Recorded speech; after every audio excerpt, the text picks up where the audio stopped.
Hi, my name is Sandra Navidi, and I would like to thank you for joining me on the Auditorium Anlagewelt platform today. The title of my presentation is Economic Government Certain Uncertainty, and what I'm going to talk about is how policymakers have changed the world we live in today, and what we can do to adjust. First, I will briefly analyze the status quo, and then focus on central bankers because they have been taking center stage, even though there are many other policymakers like from the International Monetary Fund and the EU, but central bankers have been taking center stage, and that's why I will focus on them. At the end, I will elaborate on how we can adjust to this new reality. Can you imagine Chancellor Angela Merkel crying and talking about suicide? Yet that's exactly what happened in the fall of 2011.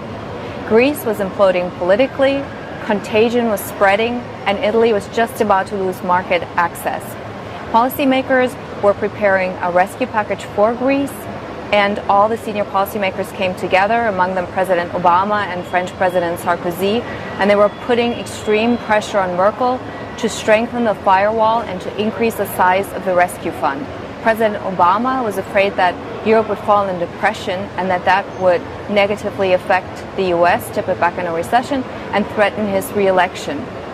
Merkel, however, did not want to do further German commitments without any concessions. So tempers flared, voices were raised, Sarkozy lost it, and eventually the usually restrained German chancellor cracked and started crying. What does it tell us when policymakers wait until the last minute, then they shoot from the hip without any clue of what's going to happen, and all of us are kept in the dark? First of all, it tells us that there's a lot going on behind the scenes. It also tells us how dependent decisions are on individuals, and that we only learn about them much later. Although I have to say, in defense of policymakers, they have to maintain a certain amount of secrecy, because if word leaks, then there's going to be a market panic and bank runs, and so that's why they have to keep it, hush-hush. Only recently, the former Treasury Secretary Hank Paulson and also Tim Geithner and Sheila Bair, the former head of the FDIC, have come forward. They've written books, they've given interviews, and they've actually disclosed how close the system came to collapsing. And Ben Bernanke recently said that the crisis of 2008 was much more worse than the depression. And all of them said that the financial system is far from stable and that it continues to be susceptible to further crises. So what does that mean for the rest of us? For sure, obviously, investing today is much harder than ever before because financial, economic, geopolitical crises all at the same time globally are overlapping, and these events all together have caused a paradigm shift, meaning old truths aren't valid anymore and parameters within which we are used to thinking have changed. The only problem is we can't say exactly where they've changed to, because developments are dynamic and they keep on changing. If it consoles you, many legendary investors even have made one-way bets and lost a lot of money, among them, for instance, Paul Tudor Jones, Louis Bacon, Alan Howard. And their thinking and reasoning, for instance, with regard to the crisis in Europe, was logically consistent, but either their timing was off or they failed to factor in what policymakers would do. And that brings us to the main problem, the political economy. Investments are determined not so much by fundamentals anymore, but rather by what policymakers do, specifically central bankers. Their actions skew the economy and distort markets, and central bankers have therefore become now the most powerful people in the world, in many respects more so than elected officials, because they are independent and restrained by fewer checks and balances than politicians. They now determine the course of the global economy. They have a huge impact on all of our lives, and since the beginning of the financial crisis, central bankers have globally pumped trillions of dollars into the financial system, which means that central banking essentially has become an economy in and of itself, and central bankers or central banks amongst the biggest investors. Considering how complex the system is, actually it's a miracle that no more accidents have happened, because we have the G20, the G7, we have 18 EZ countries, we have 27 members of the European Union, we have the finance ministers, central bank governors, decisions need to be ratified by parliaments, and so on. So And in that, you have to factor in human decisions, the human dimensions. There are always conflicts, there are competitions, resentments, loyalties. But central banks are the only institutions that are able to make quick decisions and execute them. Even though I have to say it's a lot harder, for instance, in Europe than for the Fed in the US. Anyway, but they can act much more quickly than presidents and parliaments, and therefore that's why they have basically been forced into actions. Central bankers regularly see each other. We just had the central bank governors meeting in Jackson Hole. In October, there will be the annual meeting of the International Monetary Fund in Washington.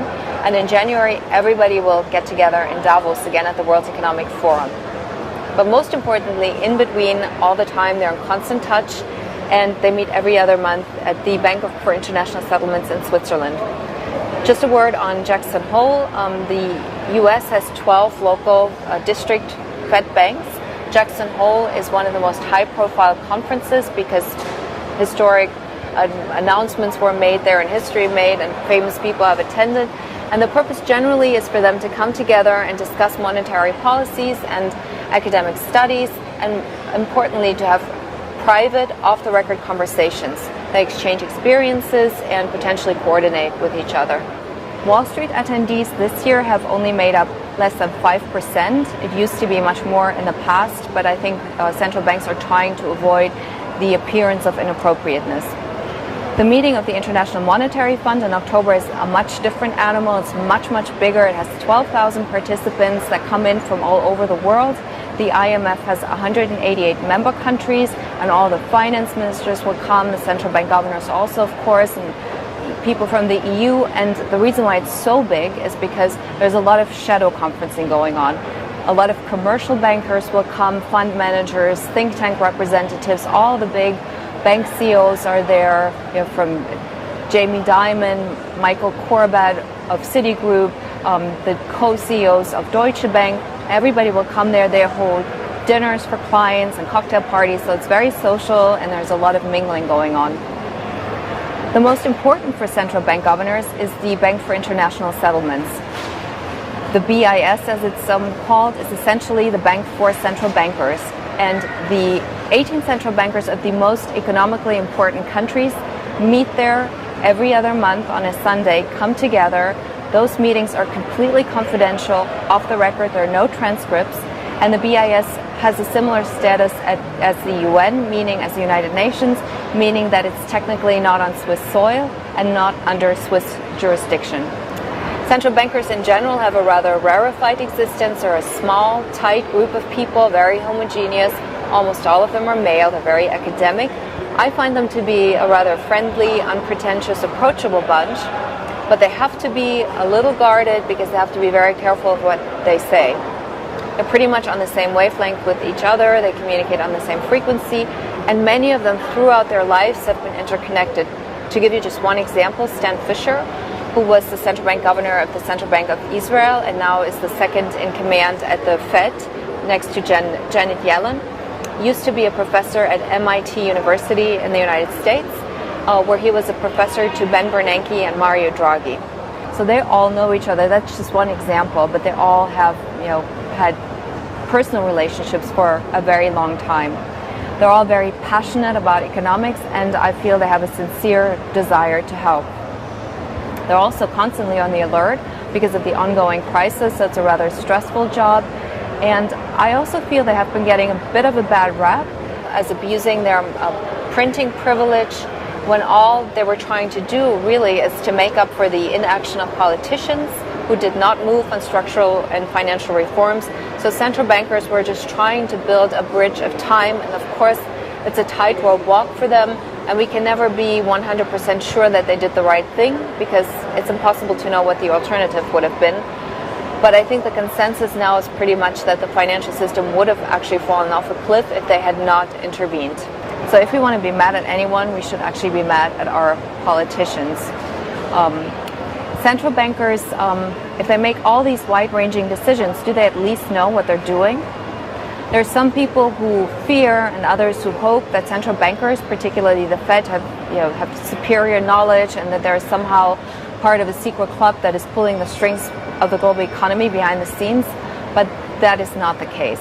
Most of the time, they don't get their predictions right.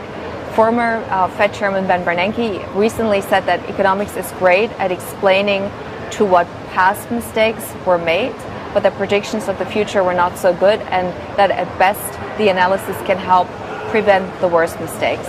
I guess that's what's called expectation management. To put this in perspective, though, generally predictions, whether they are made on the public or private sector, have also been notoriously incorrect. More than a decade ago, the International Monetary Fund published a survey on the accuracy of economic forecasts, and the conclusion was that, first of all forecasts are pretty much the same, very similar, and almost all of them were wrong. Particularly impending big changes, which one would think are easier to detect, like recessions, were mostly missed. So even the most thoroughly researched forecasts turned out to be not much better than guesswork. The same thing applies to central bank forecasts. Even though they have best access to data, they work with the most accomplished economists, and they have sort of a bird's eye view, their forecasts have also been flawed. And you can tell how difficult the interpretation of data is by the way that various Fed governors come to diametrically opposed conclusions. Take, for instance, unemployment. The Fed is not entirely sure on how to interpret the data and whether the persisting unemployment is more of a temporary cyclical nature or if it's more of a permanent structural nature. And even if it's the former, more of a temporary cyclical nature, and persists long enough, whether it will turn into a longer-term structural issue. This is all very unclear. And since central bankers don't know exactly what the state of the economy is, they have to do a risk-reward calculation. On balance, even though I would say the Fed in the US is dialing back easy monetary policies, I feel that the tendency at this point is still pretty much to be supportive and help the economy, particularly in view of the lack of action by politicians, which is very similar in the US as it is in Europe, though for different reasons. Currently, the most crucial issue is whether or not the Fed should raise interest rates. Obviously, none of the Fed governors knows exactly what is going to happen when they do raise interest rates, and they always have to factor in unknown knowns, unknown unknowns, and the law of unintended consequences. So something's always bound to go wrong, and they have to be prepared for that. Also, the Fed has been trying to be more transparent, to give the market more guidance in order to provide stability and avoid surprises, but that has backfired because the Fed says that what the Fed says and what the market hear are not always the same thing. So what should we make of this? First of all, there is no conspiracy theory. The reason why people make up conspiracy theories is because we as human beings dislike uncertainty, we dislike randomness, and especially we dislike a lack of control. And so when events happen that have no obvious explanation, people are trying to connect the dots and create a narrative that makes sense of what happened. Conspiracy theories can be amusing and they have entertainment value, but I find them mostly annoying because conspiracy theorists assemble facts in a way that corresponds to their worldview. It's never corroborated by any proof, and so they spread a lot of misinformation. That's what I feel is dangerous because they're dumbing down people and because they're distracting from the real problem, and with their misinformation they obfuscate facts and therefore prevent finding solutions. Case in point, for instance, the theory that the US is trying to destroy Europe economically for its own benefit. The US has by all accounts been very supportive, and when I talk about this, I'm taking specifically out American people, but people of other nationalities at the IMF or at central bankers who were actually involved in solving the crisis have all said that there was a lot of initiative, a lot of pressure coming for the US, for Europe to get their act together. To an extent, actually, that I've heard from Germany, it was perceived as unwelcomed interference. An example would be when the euro almost came apart for the first time in May 2010. Greece was about to implode and the crisis threatened to spread to Portugal and Spain. And the world, because of that, the world's most powerful policymakers came together in a secret emergency meeting. It was a race against time. It was unbeknownst to the public because they were frantically trying to find a solution before Asian markets opened on Monday. Because if they hadn't come up with a solution, they feared that it would have led to a domino effect that would have caused contagion across global financial markets and led to a crash. And that's when they actually created the $750 billion rescue package. And the reason that came together last minute was because the US took a very active role in pulling all the various parties together over several meetings to come up with a solution. Secondly, we cannot predict the future. The future is uncertain. It cannot be modeled with mathematical models because we cannot connect the dots going forward. We have seen this in the crisis of 2008. Risk models were used based on past data, and nobody foresaw that they would all blow up at the same time. Because of increasing interconnections, of technical innovation, and the speed of events, the world has become much more complex. The closest thing we can do to predicting the future is perhaps to devise different scenarios and assign odds, and also possibly determine very short-term or very long-term events. But it's generally difficult because events are non-linear, human decision-making is not a linear process, and it depends on many variables. That makes it rather unpredictable. Thirdly, it's not so much what we think, but how we think. First of all, we must mentally equip ourselves to better deal with uncertainty to prevent premature decision-making. If there's one thing that is certain, is that uncertainty is not going away, and we as human beings have an innate intolerance of uncertainty. Research has actually shown that we prefer to get negative news, bad news, rather than endure the condition of uncertainty. And this intolerance typically leads to premature decisions. Another thing that we need to guard against is biases, more uncertainty, and at the same time we have an oversupply of information, and in order to process information and unfamiliar scenarios, we use biases, meaning essentially prejudices, as mental shortcuts. We filter information through our past experiences, through reference points that are familiar to us, and our worldview, and we tend to believe that which confirms our beliefs.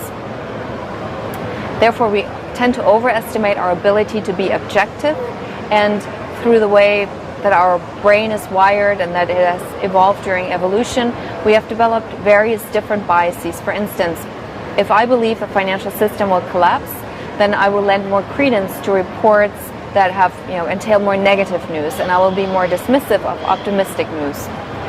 So this is called confirmation bias, but there are several different biases like optimism bias, negativity bias, and so forth. So what are the takeaways? Finance is a complex system. There is no central control, and because it's a complex system, it's even more important than before to understand the system in its entirety. Since the system continuously is evolving, there are no static truths, only dynamic insights, and we have to learn how to psychologically deal better with uncertainty. We have to try and rid ourselves of biases, and also when assessing situations, we have to try to take ourselves out of the equation. In closing, I'd like to say that since I stated earlier, predictions, even from the best, are notoriously wrong. We can just as well make our own forecasts. I wish you the best of luck. It's been my pleasure, and I hope that you were able to take some insights from my presentation. Thank you very much. Bye-bye.